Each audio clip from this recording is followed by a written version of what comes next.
Welcome to this meeting of the Bloomington Urban Enterprise Association, May 10th of 2023.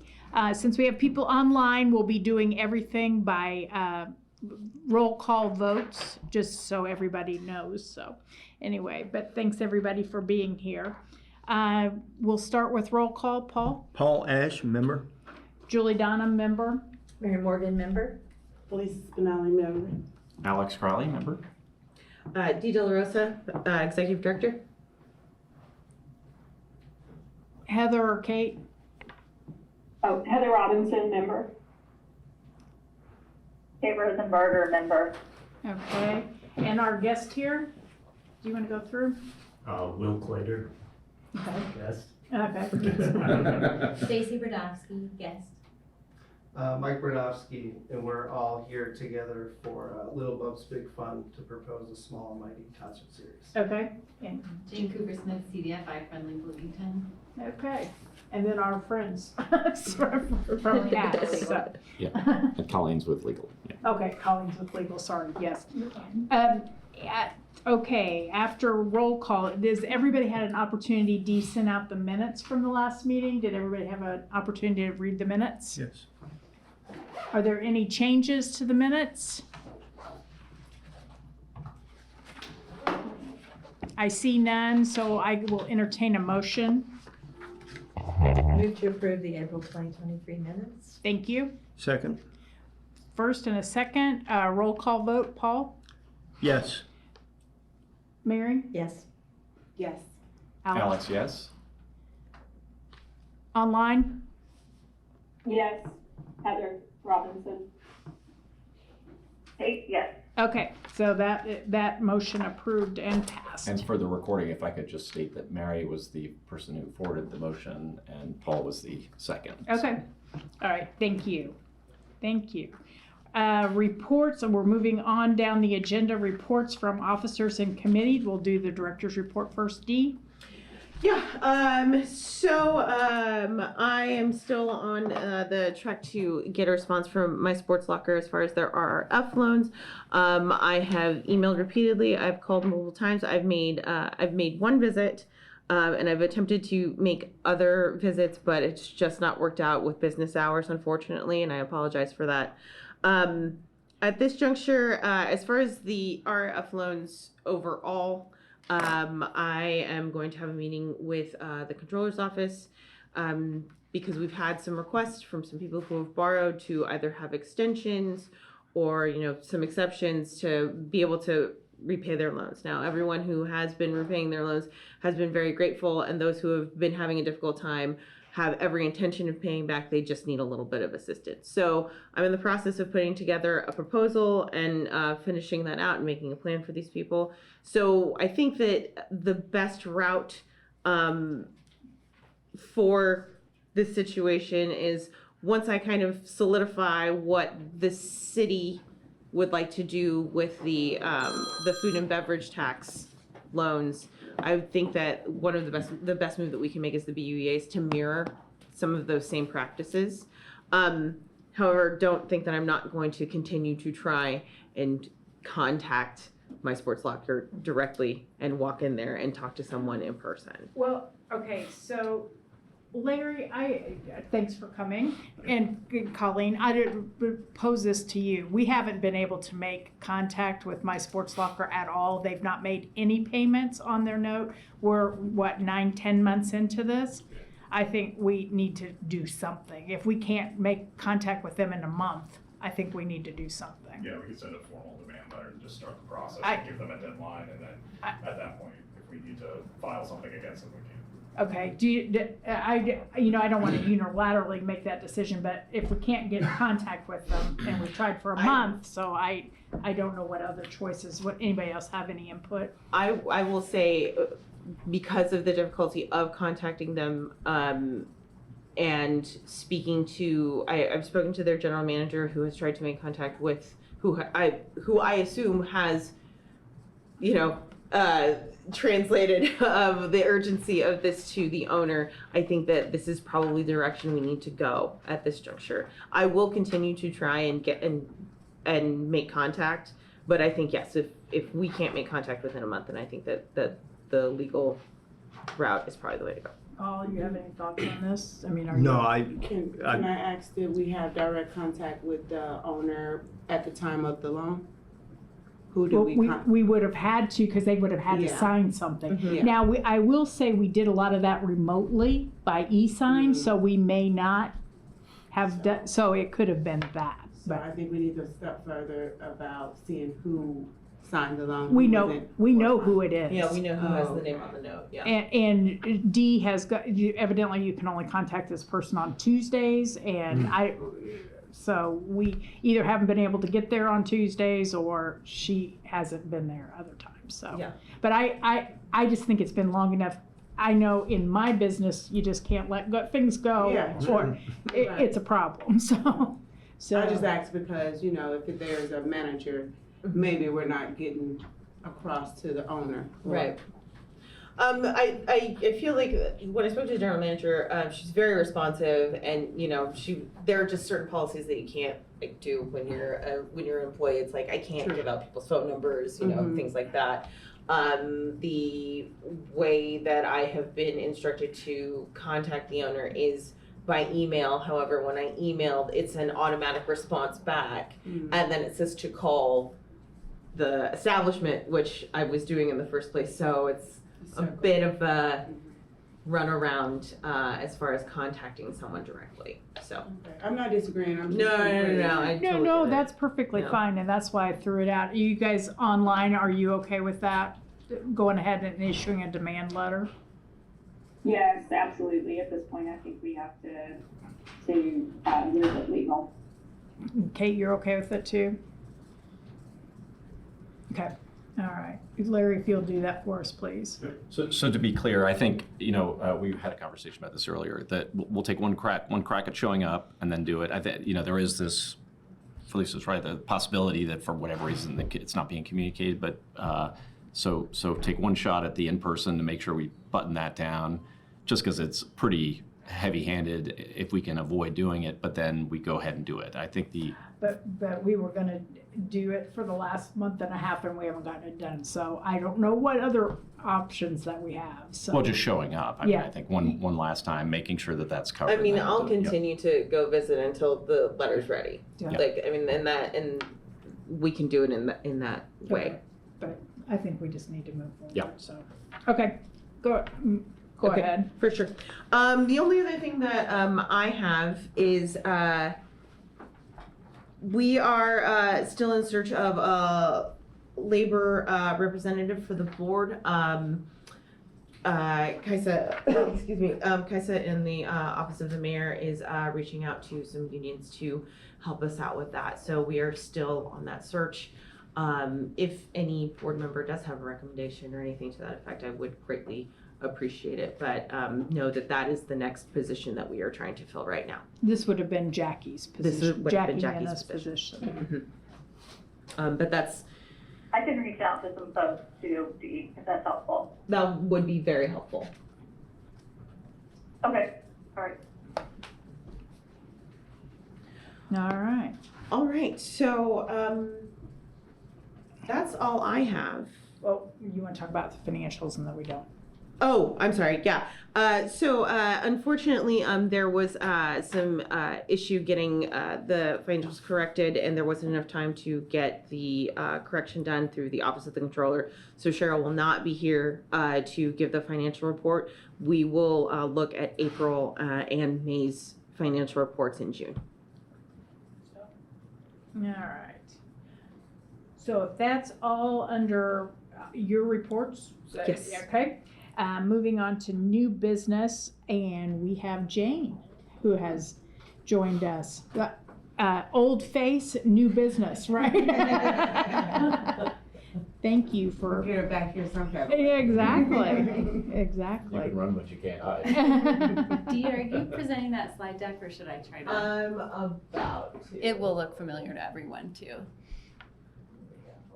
So I'm happy to be here today as the newly minted Executive Director of CDFI Friendly Bloomington. you all knew me in Dee's role as AD for Small Business Development during pandemic mayhem, and it's been really exciting to transition over to CDFI friendly Bloomington, which the BUEA helped start up both with its $60,000 kind of exploratory grant, which supported the feasibility study, and then its $1 million contribution to the CDFI Friendly's Capital Fund. So next slide, please. CDFIs are community development financial institutions. They're mission-based lenders. I'm not going to read, there's more content here than we need to go through. So they're mission-based lenders, they're legal financing entities, they can take a variety of shapes, loan funds, venture, banks, credit unions, et cetera. They're required to provide technical assistance as part of their certification. So if you go to a CDFI for funding, you're going to get more support than you would through a bank. Banks will say yes or no. They've got margins they're trying to manage, but their mission is not the development aspect, whereas CDFIs will take time to help you become the borrower. Target markets, each CDFI has a different identified target market. These can be geographic by low-income census tract, or they can be sort of what I think of as content area. So some CDFIs might support only, school. A lot of them supported charter schools in the early days. They could do just small business lending for, say, minority borrowers. They can specialize, or maybe they only do affordable housing. They can specialize in a variety of areas. And then the model is that they're profitable, they're sustainable, but they're not profit maximizing. So they're focused first on mission, and then then on profit.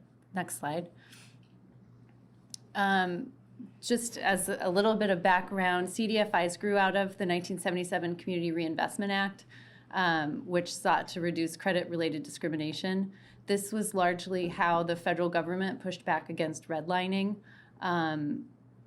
And I don't know why I have this next point there, but wealth inequality is greater than income inequality in the U.S. And I think CDFI industry people see capital investment as a way to rebalance that wealth inequality. So income is kind of on target to become more appropriately distributed, but wealth is still way off base. And then CDFIs were officially started in 1994 as part of an update to that Community Reinvestment Act. And Mark Pinsky, who was, and Adina Abramovitz, who were our consultants in 2018, they had front seats at that, or they were on stage, really, I guess, if that's the metaphor we're using. So the CDFI fund, which provides capital to CDFIs and then also grants for operational support and technical support, has a 2023 budget of $331 million. So that will be, new capital that's going out to CDFIs, and then that other types of organizational support. But the industry as a whole is a $247 billion industry. So that means that the 1,300 CDFIs across the country are holding $247 billion in assets that they can use and deploy in a variety of ways. And then the last statement is my editorializing, but it's the truth. CDFIs are economic justice organizations. Many of them have majority-minority boards working to correct longstanding institutional bias in the financial world. Okay, moving on. We kind of talked about this already. I think we can skip through. Just that CDFIs do a bunch of different things. More than 1,300 CDFIs nationwide, managing $247 billion in assets.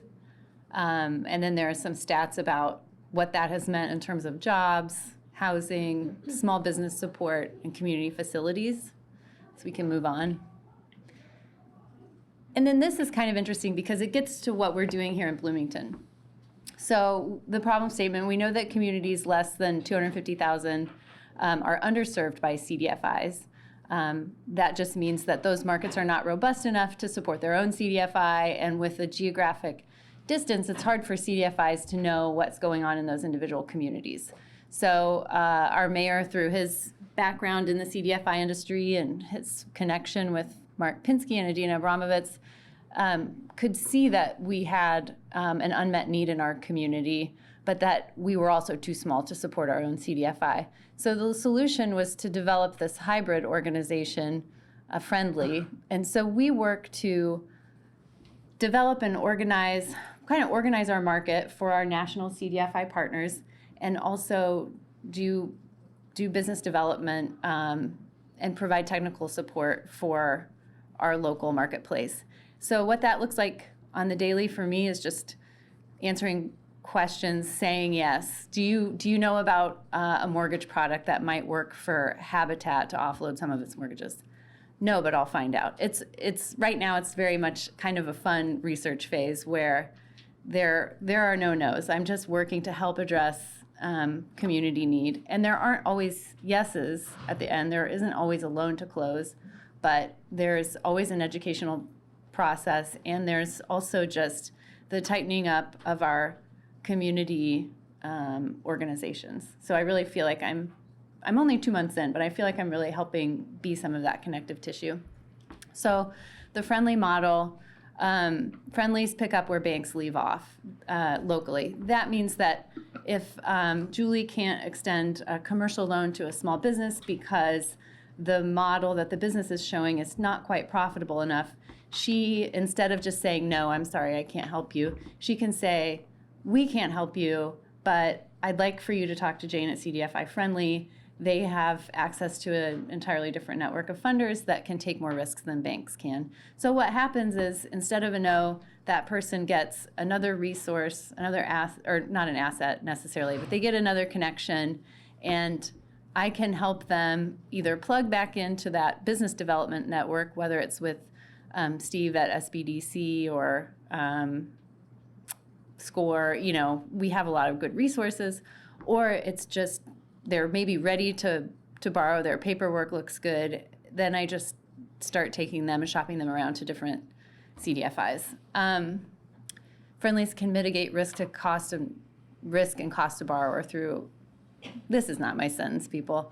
We have a capital enhancement fund, and we can theoretically mitigate some risk with that. We've used it really only in one way, and that is co-lending alongside CDFIs.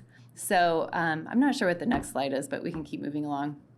CDFIs, because they provide technical assistance, and they're already getting their capital as lines of credit through the Department of the Treasury, they're operating at a certain number of percentage points above prime. So their lending rates are going to be higher than market rate and what, say, Julie could offer from the bank.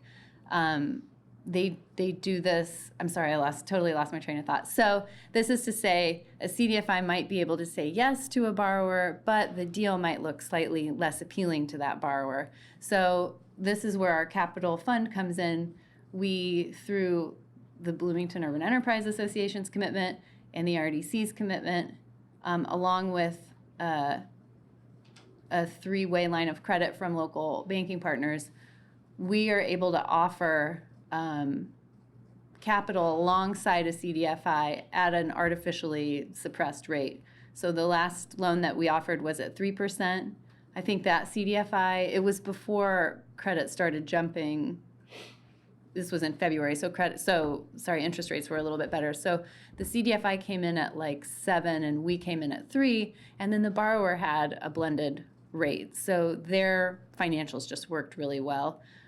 In that case, the CDFI didn't mind sharing the loan with CDFI Friendly, and so that worked really well. So it's advantageous to the borrower if CDFI Friendly can participate. The CDFI Friendly Operating Fund, we earn income through our lending activities. We have local and national bank grants. We have received state-sponsored grants. And that's READY with a Y. So during our exploratory phase, we received a $100,000 READY grant, but we have not received a READY with an I grant, which is state ARPA funding. And then we have received a federal CDFI fund grant from the Department of the Treasury. So our income comes from a variety of sources. All right. This slide, $4.25 million capital enhancement fund that has spurred $24.5 million in CDFI capital investments, 16 permanent jobs created with 23 CDFI investments. And then this is kind of a nice number to look at too. That the total project investment is $54.8 million for all of those projects. And that led to 358 affordable housing units funded. So this is big picture, looking at direct lending and technical assistance. But the next few slides are stories of our direct lending activity, which is all in the enterprise zone. So forgive this picture. This is a work in project. The building looks really, it's kind of a mess right now, but this was the Sandy, I can't remember, something, hometown insurance company building. So it's on Kirkwood next to the former Middleway House, which is also a BCL property. Yeah. So this was a commercial building, and they are keeping one unit off of Kirkwood will remain commercial, and then the rest of it will become 12 units of highly affordable housing. This is, you can just see the overview. Multiple partners, including the city, and it's great. It stabilizes just another little bit of real estate downtown and maintains it for highly affordable housing instead of allowing it to convert or be entirely redeveloped. Mm-hmm. This project was with LEAF, Local Enterprise Assistance Fund. They lend only to cooperatives. So again, the structure of a cooperative is weird. The bank's going to need a personal guarantee. A cooperative board is necessarily not going to sign a personal guarantee because it's made up of its members. And so that's kind of where cooperatives are a little bit niche. And someone who has legal expertise like LEAF in cooperative structures is really great. So if you scroll down, that's the newest project. This is the preceding project with BCL, and it added 18 units of highly affordable housing to the enterprise zone. This is across from Reverend Butler Park. I'm sure you guys have heard all about it. It's exciting for a couple reasons. It added multi-bedroom units, so BCL has done really well in getting young people or singletons to rent in their properties. But with this, they feel like they can diversify their occupancy by attracting families, or you don't have to be like a parent and child family. It could be, someone and their caregiver who want to cohabitate, or an elderly parent and their child who's caregiving for them. So average cost is $624 a month. That includes, this will blow your mind, rent, utilities, and what they call consumables, which ends up being one meal a day, which is awesome. So they have kind of a family meal each night, and you contribute through your labor in some way to the cooperative. So we work with Hugh. I'm embarrassed I'm forgetting his last name right now because I just call him Hugh, but his contribution to the co-op is handling some of the real estate development projects. So everyone has a role to fill. And then the next one, this is, of course, a city project on the Trades District parking garage, really beautiful project. It was gap financing for the artist who knew that they had commission coming in but needed to pay up front for the installation. So we partnered with Sci-Fi out of Indianapolis. It was a smaller loan, but it's also in the enterprise zone. And then the next success story we'll look at is Kinzer Flats. We did not directly participate in this, but we as Brian Payne in this case, participated in helping set up the capital stack and just navigating that with Sinair, who are really friendly partners. And then the next, Hugh Farrell. Thanks, Kate. I feel embarrassed by that. And then energy efficiency lending impacts. I just wanted to highlight that we have had significant partnership with the city on other projects. So we helped allocate their solar energy and efficiency lending grants, or their initial 2 rounds of them, before they had their amazing grant management software. I think we were helpful in getting that out the door. And then BG HIP, this highlights the dollars that went out for that programming. And then I just wanted to point out that CDFI Friendly was also involved in the RRF loan program. If you'll harken back to the early days of the pandemic, it was super chaotic, and we had formed the Economic and Sustainable Recovery Working Group, which was aiming to sort of just understand what on earth was happening, trying to assess business needs, small business needs, and then figure out how to respond to them, or economic needs more broadly. And so CDFI Friendly helped with their grant management software through the foundation, helped manage the application process.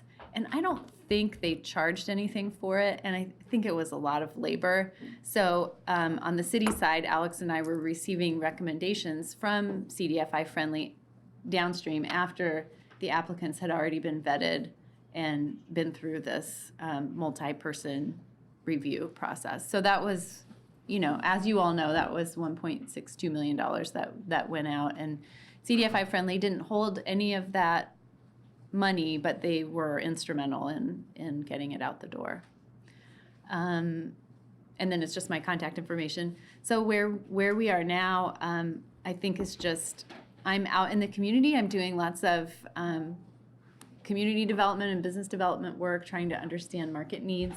There are lots of exciting projects that are afoot, and I don't think that I'm allowed to talk about them publicly because they are, they're confidential, I think, until those organizations grant approval for us to talk about them. But I will say there's a lot of activity in the landscape of cooperatives, not just related to BCL, that I think is cool. I think it shows that there's a different model rising up in Bloomington or emerging in Bloomington, that people are kind of seeing some of the advantages. Like during this time of insanely high credit, wealth disparity, people are kind of understanding how they can harness the power of cooperatives in a new way. So I think it'll be exciting to see what happens there. And then, I think just our board membership has diminished since I left my role last summer, and then several people moved away. And I think we are awaiting a recommendation from the Bloomington Urban Enterprise Association on who they might like to have represent them on our board. So we're ready for that when you all are, just to look forward to maybe increased communication or restored communication. Happy to take questions if you have any. Yep. Just a comment, the project on 9th Street, Bloomington Restorations, Inc. had looked at that, and it just wasn't their thing. It was too big, and the only thing they could have done was made it a rental or something. And no, they're more into home ownership and single-family homes. Yeah. Do you see increased interest rates impeding a lot of projects that you have right now? Well, I mean, I know obviously you've got some I think- avenues to yeah, help it's with interesting. That's a trend nationally right now that I think lenders are seeing. You probably can attest to that. But in a way, it makes CDFI Friendly a little more attractive because we have this incredibly low interest enhancement fund. Right. So, and then there are some changes in the structure of low-income housing tax credit deals in Indiana, where they're the more challenging to attain 9% deals. Those have remained unchanged. And then the structure of the 4% deals, which were easier to apply for and easier to get, those are no longer being funded by the state, or they've maxed out that fund. And so we're kind of anticipating more opportunities to support what would have been those 4% LIHTC deals in affordable housing. And that sort of project would show up like in Hopewell and other areas like that in Bloomington. Not that there are other Hopewells, but that type of opportunity. What region are you sort of responsible for? So we support the Indiana Uplands region, which is an 11-county region, plus Morgan and Martin counties. So that's Martinsville and Seymour. And it's interesting. I have kind of been just trying to tackle this from Bloomington and radiate outward. But I think it's going to be slower to have more activity Sure. out there. Yeah, it's a But lot. we're empowered to support that full region, and then we have, some restrictions on our capital fund, obviously. So You had mentioned early in the presentation that most CDFIs had majority boards. many, yeah. Many. Is that something is that like a goal for the CDFI friendly, or is that not? We haven't stated that as a goal. I think I wanted to point that out because in Bloomington, we're supporting largely small business and affordable housing projects, and we're in an area where our demographics are not majority minority. The makeup of our group that's attracting CDFI investment looks a lot different than if you're talking to a CDFI even in Indianapolis or Chicago. And I think that the other thing that's important about that is that CDFIs in these other markets are very much seen as community partners. They're in their communities. They're supporting affordable housing development, for example, in neighborhoods where they live and operate. And they know who's in the community, and they have really good community buy-in for that reason. I have one more question. Yeah. I think Brian started the process of becoming a full-fledged CDFI. Can you talk about where that stands? Yeah, so we received a grant from the Treasury that was called a Technical Assistance Grant. And the purpose of that grant funding is to support operations while you're investigating or pursuing CDFI status. And so we're eligible for 2 rounds of that. We'll be applying for a second round of that funding as early as this fall. And technically the board has not officially up or down voted that decision yet, but it looks very much to me like we will pursue that. I think there's support from the majority of board members. So how would that change things? Well, it would be interesting. So it would allow us, right now we're just we're this hybrid organization where because we're not certified, we're not eligible for any funding from the Treasury except the technical assistance grant, and we're only eligible for 2 rounds of that. So if we became a CDFI, we could potentially attract more capital from the Treasury and deploy that in our region. We could do that while maintaining our sort of structural restriction in that we could still do that and only co-lend with CDFIs. But it would, I think, provide us more flexibility in how we do the things that we've described, and that's just attracting CDFI investment. And then there are other things that pop up that I think we could manage, like pretend CDFI Friendly was a CDFI, and surprise, we entered a state of total global pandemic and needed to disperse an emergency loan fund to our local small businesses. CDFI Friendly would have been equipped to just manage that process from top to bottom with community support. Whereas I think where we were with that was that we had to invent it as we went and piece it together, and there's no loan servicing in place. So I'm not saying that they are committing to doing that type of project, but it would have been a different type of resource for the community.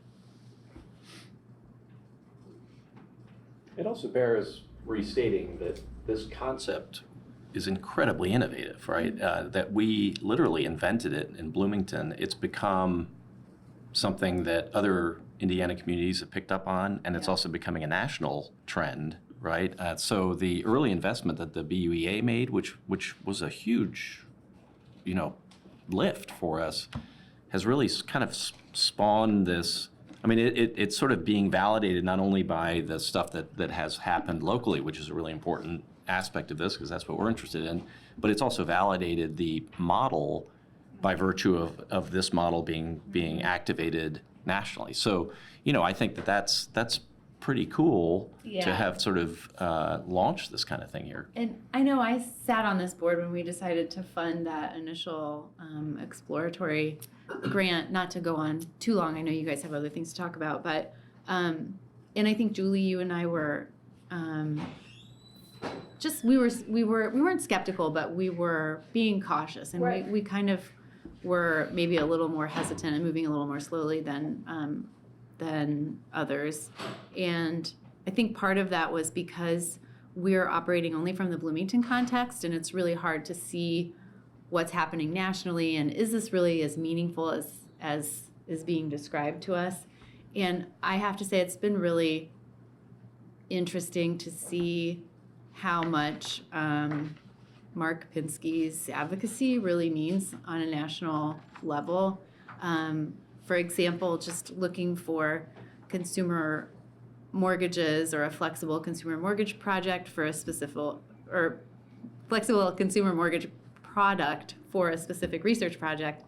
Adina email connected me like half a sentence to somebody in California, and then all of a sudden this guy is like, well, I don't know if we can meet your needs, but if Pinsky's behind this, I'm on board. Let me connect you to my network. And then it's just like a little, like a firework going off. Then all of a sudden there are 7 connections radiating out of that one introduction, and different CDFIs have different ways of tackling the problem solving. So it's been really interesting, and I think Brian communicated this stuff, but I definitely didn't personally. I was on the board, but I don't think I really understood that. Right. Well, and the reason we were able to fund, the BUEA was able to fund the CFI thing was because we have been so conservative in general. But, Yeah. when we trot out the big gun, we can do it. There you go. Well, and it's been a good thing, I think. I think so, yeah. Yeah. And I think there's more to come. I think that we've figured out how to handle a couple different types of projects, some large-scale affordable housing, working with BCL, which I could go on and on about why that is cool and important. But I think that as I learn the industry and as I hear about more market need, we're just going to continue evolving new solutions and new ways of supporting Bloomington and the region. So that's my Pollyanna optimism anyway. Well, thank you Yeah, so thank much you. for your Really, presentation. Are there any other questions for Jane? Yeah, thank you so much. Thank you. Really appreciate it. Thanks for all you do. All right, so next up, we have a presentation and a sponsorship request from the Little Bubs Big Fun Small and Mighty Concert Series, and we have the crew from that program here with us. So, I don't know. Yeah, if you could come up to the mic so we can hear you.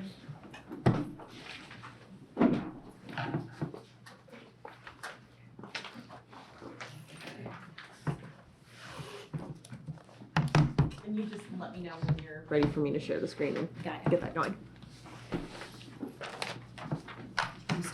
Sure. They have the materials here. So, yep, you guys have the proposal, and my name is Mike Brodowski.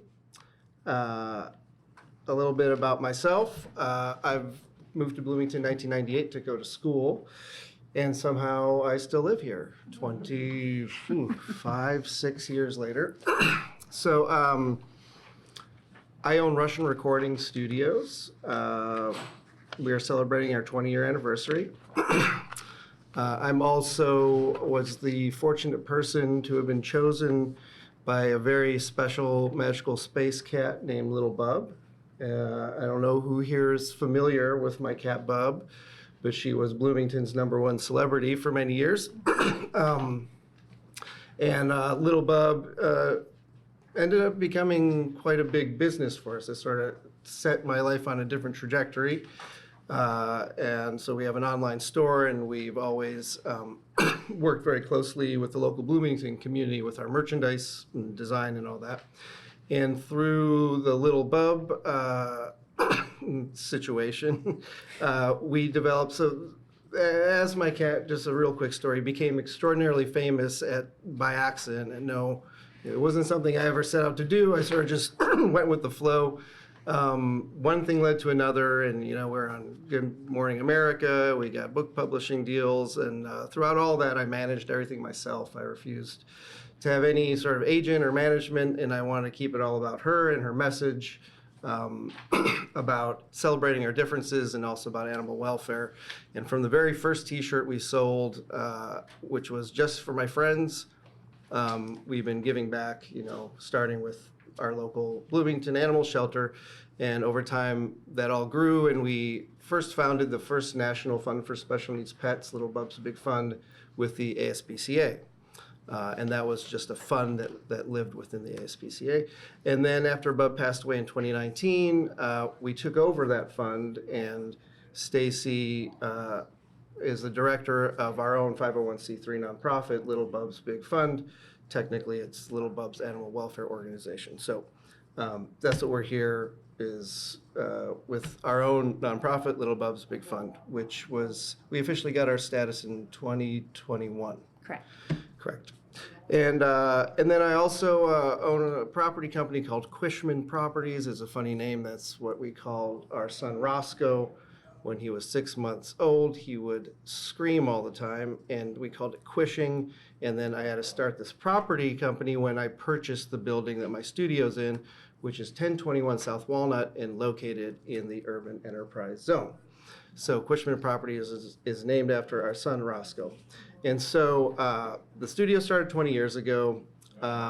In 2008, I was working at IU and designed a studio within the building. So it started in Brown County, and then I decided to design the studio and put it in the building it's in now.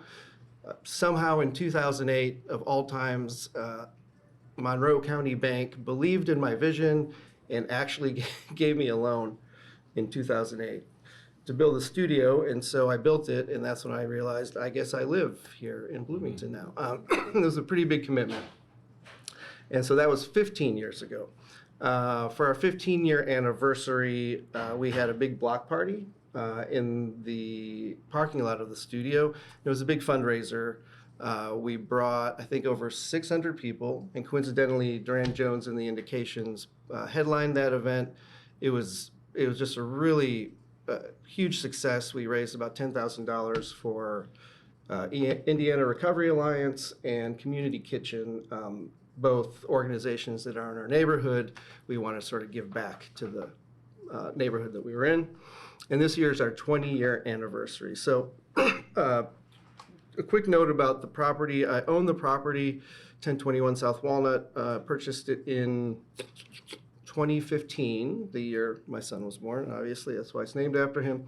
And then in 2018, we renovated the building. So we added apartments to the recording studio because we record a lot of local acts, but about half of our clientele comes from outside of Indiana. And so we created accommodations for bands and producers to be able to stay overnight at the studio. And above the studio, we built 2 Airbnbs. We call them Little Bub's Really Nice Apartments. And that was 5 years ago. And we bring in, obviously, people from all over the country, all over the world stay there. And both apartments are booked 91% of the year. So, and in that neighborhood, those are pretty good statistics. And then the back of the building is a warehouse. That was our Little Bub merchandise warehouse that we shipped all of our orders from. And for 5 consecutive years, we were the United States Postal Service's highest volume of shipments. So they would come to us and bring us all kinds of gifts, thanking us for doing that. But we would ship, I think, about up to 40,000 packages a year with them.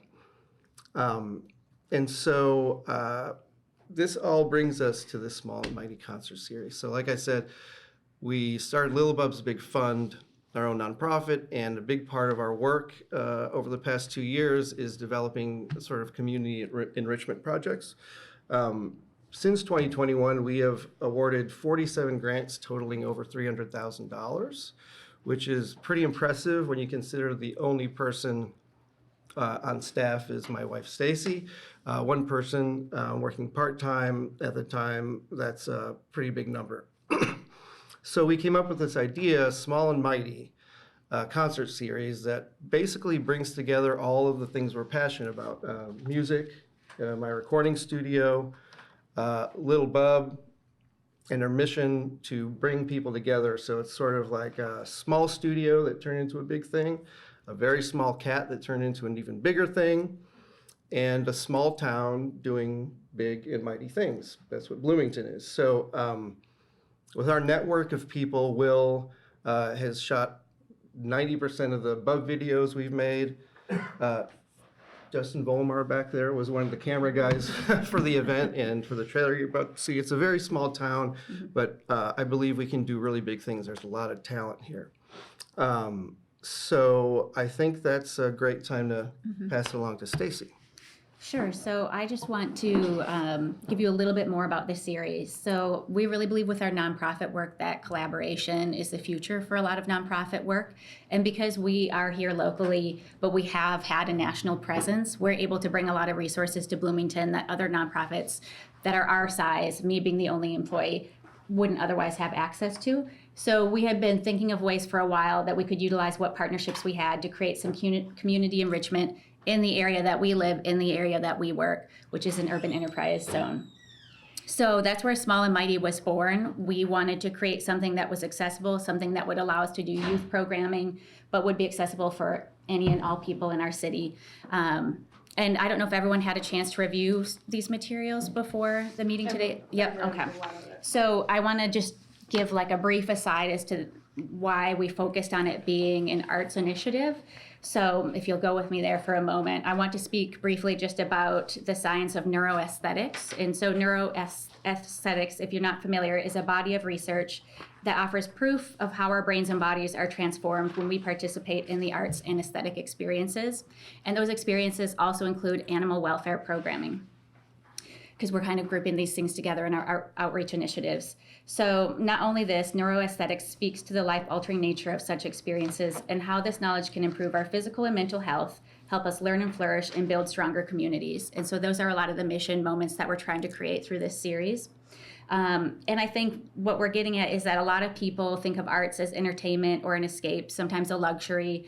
And if you do, I just encourage you to reconsider that notion. And nationally, our arts education in public schools has been in an overall decline since 2001.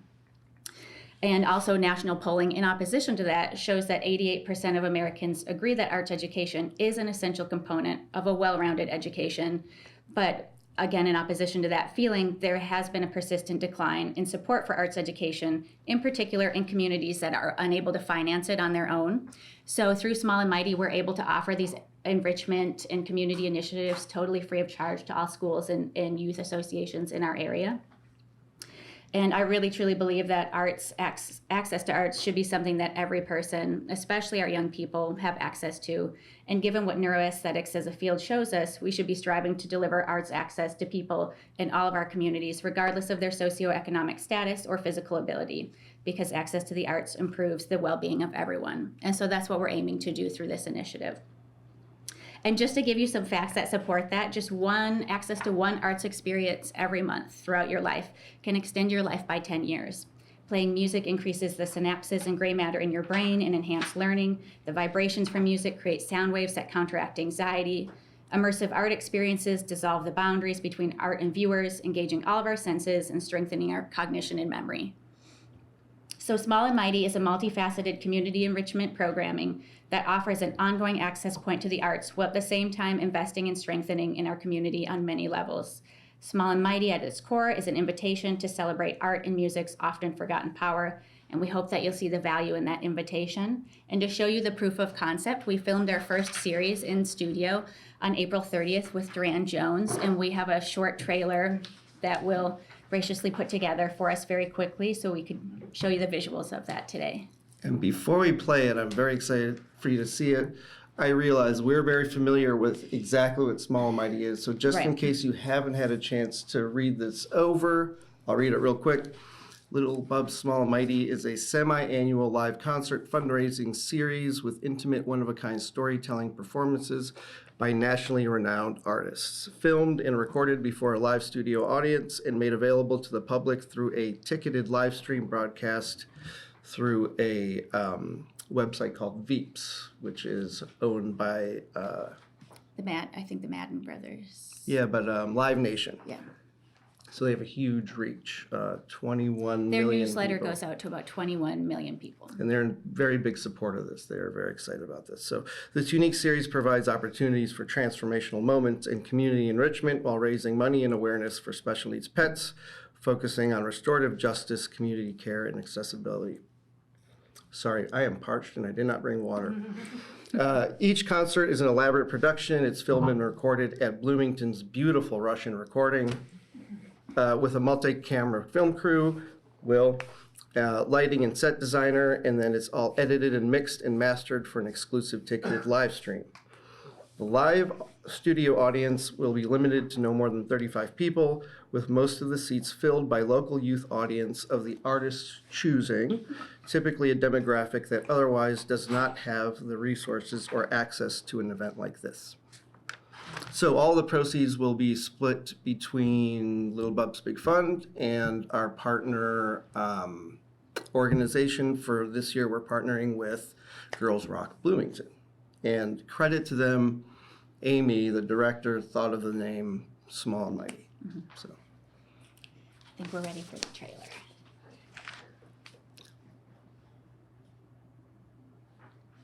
I apologize that I can't make this any louder, but. And the second song we did for you guys is titled Lord Have Mercy. And it's for me personally a commentary on my life in Hillsville, Louisiana. My little small town is roughly about 500 people, and the land that we live on was given to formerly enslaved folks as a form of reparations after the Civil War. Music is something that offers a space for connection and for transformation, a place to share deeply, to show ourselves to someone else, and to offer a moment of vulnerability. We need now more than ever artists, storytellers, and musicians to remind us where we've come from, who we are, and what makes us happy. Mama didn't tell me about the feeling I feel at 9:49 on a Sunday morning still. Grand's all pissed up and she's headed to church. But I'm getting tired from last night's work. So Lord, please have mercy on me.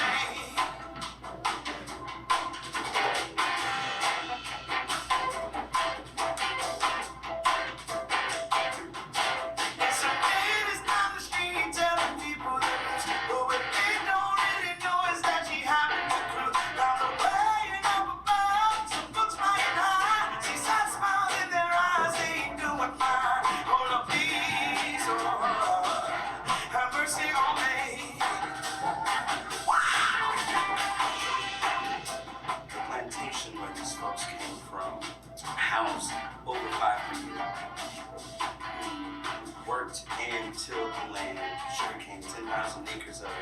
Hey, can you see me in the sad smiling night? Can you see me in the sad smiling nights? Yeah. Mama, can you hear me in the sad smiling nights? Yeah. Oh, mama, can you hear me in the sad smiling nights? Yeah. Let's go. My life didn't start in 1989. It started way back when my ancestors created the beautiful town that is Hillaryville. Mama didn't tell me about the feeling I feel when you press me no, baby. To please, have mercy on me. So please, oh Lord, have mercy on me. Got to have mercy. Got to have mercy.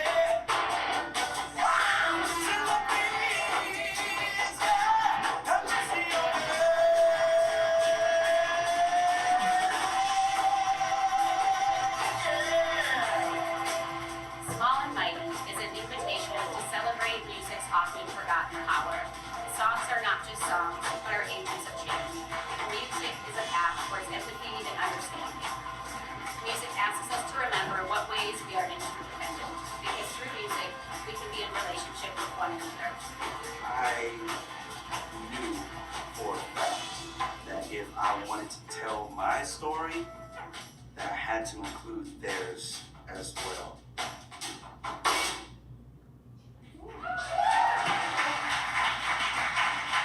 Thank you. Thank you so much. How you guys doing? This one is really special.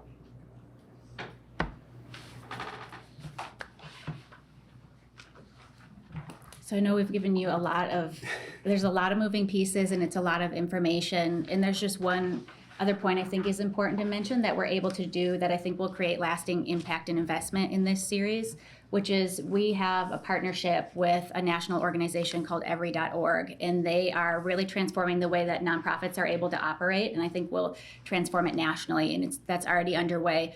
So their mission is to give the latest and greatest technology to nonprofits for free, and we have been fortunate enough to be partnered with them since their inception.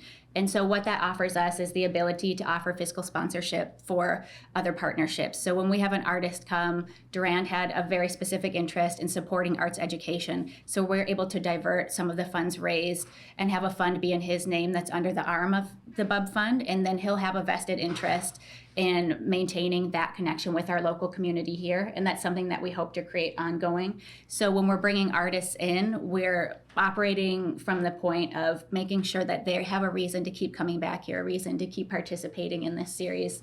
And that, I think, gives us a really wonderful opportunity to create something that just doesn't exist out there. There's no storytelling experience like this. And so I think it's really cool that we're able to produce and create this in Bloomington and offer it, not only to our local community, but use it as a fundraising tool to invest those dollars back in our local community. Any questions? I'm sure there are some. Do you guys have any connection to or relationship with Secretly Canadian or Lotus Festival? We have, we're friendly, I'd say, with both organizations. Durand Jones is on one of Secretly Canadian's labels, so they're supportive of this initiative. And, I think you can speak more to what the music community standpoint is than I can. Yeah, so Lotus Fest, I've known about Lotus Fest for a while. Back when I did live sound, I did live sound for Lotus Fest. We've put up some artists in our Airbnbs. I've donated plenty of equipment for Lotus Fest events. Bloomington's a small and mighty town. And so we all help each other out. And then Secretly Canadian, I've known those guys forever. 1021 South Walnut, our building, was the first Secretly Canadian warehouse. So I actually bought it from them in 2018. And like I said, Durand is one of their artists, so we invited Ben Swanson, who's one of the owners, to the event. And obviously, without their consent, we couldn't have done this. I think they're in full support. I think it's great because artists are passionate about community enrichment as well, and they want their message to be heard. And this gives them the opportunity to do that. And it's everyone coming together. All these resources we have in Bloomington. Will is the cinematographer, and then we work with Aaron Lowell to do poster design, and Ada Teeter, who's a well-known photographer, and we're all coming together to do this for a good cause. And I think that's what's nice about it, is there's one mission, which is to raise awareness and raise money for the organizations. And it's just a nice message. It just feels really good to do it that way. Well, and now Secretly we'll have a warehouse space at 300 West Hillside, so, Were they just in here last week or something? No, they're my neighborhood. Oh, they are. So they're building a new warehouse already. Well, no. Oh, really? It's one of the old RCA warehouses. Oh, like where the warehouse is now? It's the partner to the warehouse. I gotcha. When RCA was making so many color televisions, they needed a spot to stash them until they could sell them. Uh-huh. And, okay, cool. It was, a potential problem that has now been resolved. Can I make a sort of process suggestion? Yes. This is a really intriguing proposal. Our meetings usually end at 1. Yeah. Oh. And I feel because this is a pretty significant project and a significant ask, I would suggest postponing it to our next meeting, but I and also having board members maybe submit questions in advance to Dee, so that we could get those answers and have time to kind of mull it over. I guess my question to you is, how time sensitive is this proposal from your perspective? I mean, is this like, if it's a month, you won't be able to pull it off, or? No, I mean, of course, we would love an answer sooner than later, but we are prepared to move ahead either way. What the sponsorship that we're asking for allows us to free up a lot of those hard costs and then have more money to put into our youth enrichment programs. And so that's what the sponsorship request is mainly for. So to give you a sense of our timeline, we'll be announcing Duran's live stream next week. So it'll be going up for sale, and then it will air, or you'll have access to it first on June 1st. So, we're moving forward either way, and we can wait. One thing I will say is that, and it speaks to the Bloomington community, is that everyone involved, including us and Will, Anna, Aaron, everyone involved has donated their time for this. And you'll see from the budget, it's a lot of work. I think I slept 7 hours and 6 days during this. We spent so much time. So obviously, we're hoping we can get funding and be able to pay everyone for their time. And we were hoping to do a second one before the end of the year. And then there's the big block party, which we talk about for the 20-year anniversary, which is happening. I didn't speak to this, but I recently bought the property next to 1021 South Walnut because it was in very bad shape. And it's an empty lot now, and that's where we'll be having the 20-year anniversary. So we can fit about 2,500 people there. We have 2 very big national acts, Deerhoof and Murder by Death, who is a Bloomington band. So we're feeling we're going to sell about 1,000 to 2,000 tickets. But again, we have bring in a PA system and a stage and all that. So funding is obviously kind of important, but we'd rather you take the time to really think about it. So. Mm-hmm. And exactly how much are you asking from us? 100,000. That's the 100,000. Annually. That's annually, yeah. So I just need some clarification. So you're asking for 100,000 to pay for hard expenses with putting up these concerts, correct? Yes. And I'm kind of stupid when it comes to this stuff. But then you will have roughly 25 people that get to see it live, correct? 35, yes. Yeah, okay. And then it will be broadcast and you'll sell tickets to that, correct? That's the fundraising aspect, yeah. But it will also be offered for free to our local school system. Okay. So you'll make money on it? We will, Yes. Well, Okay. the in-studio concerts is through a live broadcast. Right. People buy tickets. That's the only way you can get exclusivity to it for 90 days. They can make donations through the stream, and there's also exclusive merchandise sales. But then the end-of-year block party, we're selling tickets in person for people to come to that. So, and the fundraising this year it will be for animals that are in need, and then the girls program? It'll be, Girls Rock Bloomington, and it'll be to those startup costs for creating the infrastructure for the educational programming piece. So not just giving the broadcast to schools, we want to be able to offer school visits. We want to be able to create cohorts of students who are able to have maybe a year-long course of study in high schools that is related to this programming. And I think I noticed those schools, none of those are in the urban enterprise zone. Yeah, and none of the schools that were mentioned were. Yep, but we are in talks with all public schools right now. So we've got a request out to Marquette Winston to have this be something that's added to all public schools in the area. So it's just in process, that piece of it. Okay. All right. All right. I'm just trying to figure out how this actually fits in what we do. Mm-hmm. I'll just be honest, I'm having a little bit of a trouble. I've got to figure out how. Sure. So basically, we're giving you money to make money that you're going to give back to these two organizations. Yeah.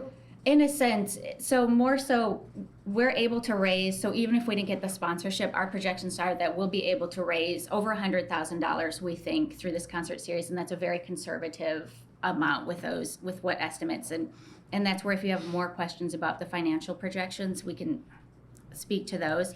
But what we're trying to do is invest back into that 1021 Walnut space. So that's the urban enterprise zone that we're primarily operating out of. And that's where we'll be having field trips, educational programming, cohorts of students coming.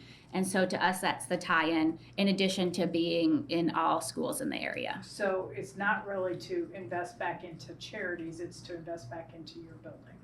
Well, it is our charity operates out of that building, so it's the work that our nonprofit is doing from that space. Not not into like our personal businesses or anything of that nature. Okay. Yeah, if that clarifies some. So Dee, can we set up, obviously, I'm asked a bunch of questions here. No, that's but I didn't great. give That's anybody good. else any chance to Yeah. ask any question. Can we have, can everybody submit questions to Dee and can we get back with you? Absolutely. Yeah. Sure. Yeah, I know there's a lot of moving pieces to it, so it's a lot to take in for just one meeting. Yeah. And I think you have very good information about what's the money going to, Yeah. like the upfront expense side, the Yeah. possible revenue projections. I think where you're struggling, I'm struggling a little bit, is like how's the outcome being disseminated, right? And what are the recipient, anticipated outflows of the investment that's being made? The other thing I would think about, and I don't want to jump ahead too much, but it's better for, and it looks like the money will be leveraged, right? Yeah. So it's better to have leverage, so public money or BUA, semi-public money can be leveraged against other money. And then the other thing is it's also good not to be signing up for a perpetual sponsorship. And so, we like you just heard from CDFI, we like getting in, standing something out, helping it succeed, not having to do it over and over again, right? So I mean, that's why I think where you were coming from, I had the same hesitation. It's like, how long does BUEA have to be involved? It may want to be involved, but how long does it have to be involved before this thing has its own trajectory, right? Well, that's a good point. I do feel that we do need an injection to get it moving, and I think it's going to be a pretty big snowball effect. So once people see this Durand performance, I have a lot of connections with big artists, and I even talked to them and I said, well, send us something over. And it's like, well, I want to get this. And once the ball gets rolling and then we get another big artist, I think artists it's going to be a desirable thing to do when bands are on tour. They're going to want to stop by and do the Small Mighty concert series because the production quality it's really high and it's all for a good cause. So I do think that potentially if we get at least, I don't know the right term, seed money or to get us moving, that it's possible it'll be self-sustaining after a year. I think it easily could, given just our all the financial projections on here are fairly conservative, even the high-end projection. So if you look at like year 2025, our high-end projection that we would be bringing in would be $275,000 through the series. And at that point, we wouldn't have a need for an ongoing sponsorship of any kind. So it really is more the startup. But just so that I'm clear, so that we can give you what information would better answer your questions, you want to see more what the community outreach initiative part of it, like what those tangibles. Yeah, I mean, this are. is just me, but I would look to, I think you've done a great job saying, here's what, the costs are, right? Yeah. I think if, to the extent that you could kind of mimic this and say, here's what the impacts are. Yes. And how they get distributed between, what they're going, what a dollar that comes in is how it ends up being positive, what the effect of it is in the community once this thing presumably plays itself out. That's the first thing. And then the second thing is really, to your point, Stacy, that if there are thoughts about, where's break even, right? Yeah. And then at what point does this thing sort of have a life of its own? That would be helpful, I think. That way we know.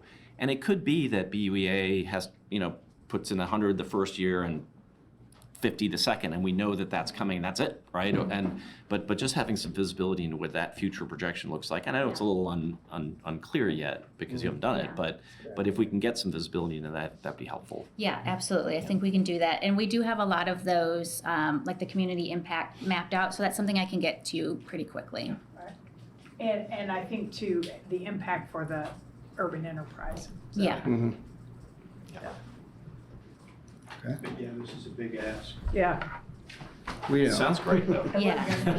Thank you. I know, we're coming in high, but we think it's gonna, it's worth it. Yeah. Well, thank you for your Thank you presentation. very much. Thank you.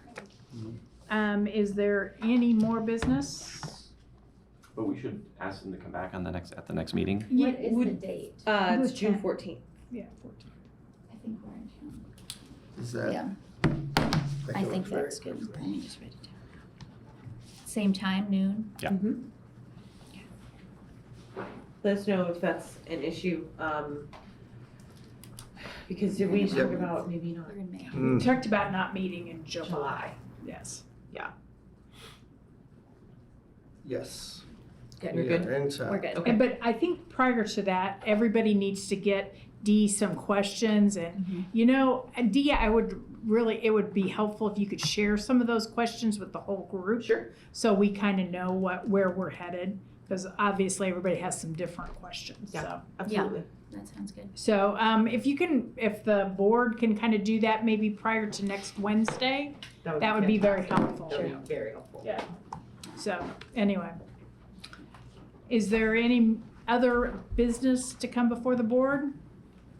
If not, I will entertain a motion to adjourn. So moved. Second? Second. All right, we'll see you guys in June.